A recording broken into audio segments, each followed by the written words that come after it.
बिस्मिल्लाहिर्रहमानिर्रहीम। अस्सलामु अलैकुम या अली मदद। आज मैं अपनी वीडियो में आप तमाम मोमिनीन और मोमिनात को सैयद मोहम्मद के बारे में और उनकी मन्नत के बारे में बताऊंगी। सैयद मोहम्मद कौन है? सैयद मोहम्मद हमारे 10वें इमाम इमाम अली नकी के बेटे हैं। 11वें इमाम इमाम हसन अस्करी के बड़े भाई और इमाम जमाना के चचा सैयद मोहम्मद। और जो लोग उनकी जियारत के लिए भी जाते हैं उन्हें भी नहीं मालूम कि ये कितने बड़े बाबुल हवाइज हैं। अगर तौहीन न समझी जाए तो मैं यहाँ तक कहूंगी कि जो दुआएं इमाम मोहम्मद तकी, इमाम अली नकी और इमाम हसन अस्करी के रोजे पर भी देर से कबूल होती हैं, वो दुआएं सैयद मोहम्मद के रोजे पर फौरन कबूल हो जाती। सैयद मोहम्मद बहुत ही साहिबे करामत है। आपकी करामतें इतनी ज्यादा हैं कि अहले सुन्नत भी आपकी करामात के बारे में बयान करते हैं। और सैयद मोहम्मद बहुत जलाली है। अहले इराक के दरमियान अबुल फजल और सैयद मोहम्मद का जलाल बराबर का है। कोई भी सैयद मोहम्मद की झूठी कसम नहीं खा सकता। अगर कोई शख्स चोरी कर ले और वो अपने गुनाह से इनकार करे, उससे कहा जाए कि सैयद मोहम्मद की कसम खाओ, तो वो कसम नहीं खाता, चोरी शुदा माल वापस कर देता है। बहुत ज्यादा जलाली है सैयद मोहम्मद। और करामतें इतनी ज्यादा है सैयद मोहम्मद की कि जिसका बयान नहीं है।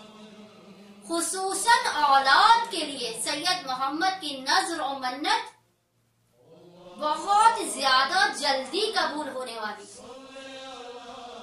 सैयद मोहम्मद के रोजे पर जो भी जाता है, जो भी ज़ायरीन इराक जाते हैं, जब वो सामरा ज़ियारत के लिए जाते हैं 10वें और 11वें इमाम की, तो रास्ते में बलद सैयद मोहम्मद के रोजे की ज़ियारत के लिए लाजिमन जाते हैं।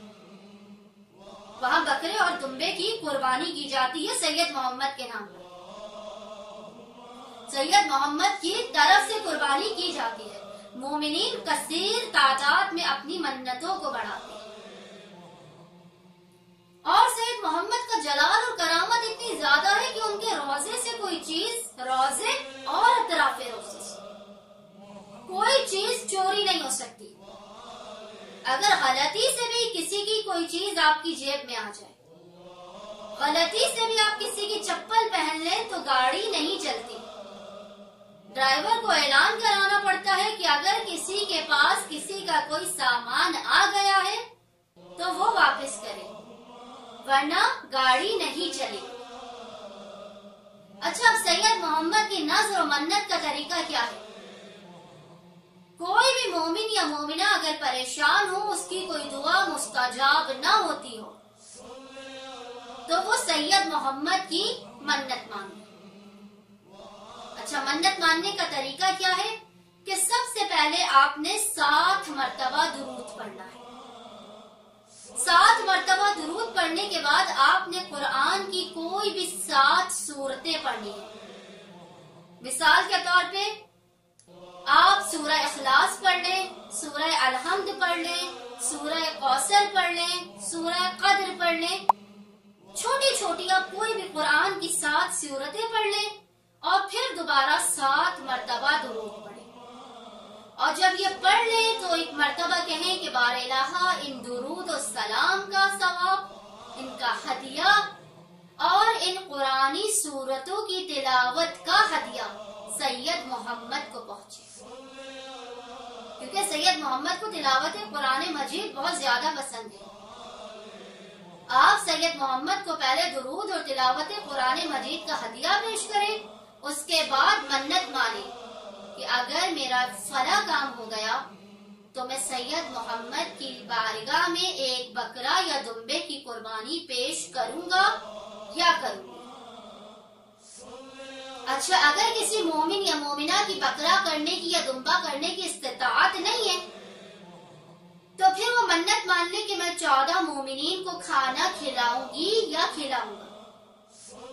اگر اس کی بھی استطاعت نہیں ہے تو وہ یہ بھی نیت کر سکتے ہیں کہ ہم 14 مومنین کے اندر چند پیسے یا سکے تقسیم کریں.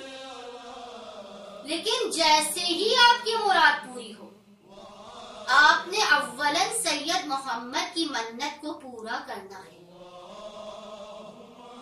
اور خصوصاً جو مومنین و مومنات اولاد کے لیے پریشان ہیں یا کوئی بھی آپ کی بڑی سے بڑی حاجت ہے، آپ سید محمد کی منت مانیے اور اپنی مرادوں کو حاصل کیجیے. اب لاک ڈاؤن کی وجہ سے لوگ عراق نہیں جا پا رہے اس سال، تو جو مومنین و مومنات کو اپنی منت بڑھانی ہے وہ اپنے ہی ملک یا شہر میں سید محمد کے نام کے بکرے یا دمبے کو ذبح کریں اور اپنی منتوں کو بڑھائیں. امید کرتی ہوں کہ لوگ سید محمد کے توسل سے بارگاہ خداوند عالم میں اپنی مرادوں کی حاصل کرنے کے لیے سید محمد کی منت مانیں اور اپنی مرادوں کو پورا کریں. اللہم صلی علی محمد و آل محمد وعجل فرجهم اجمعین.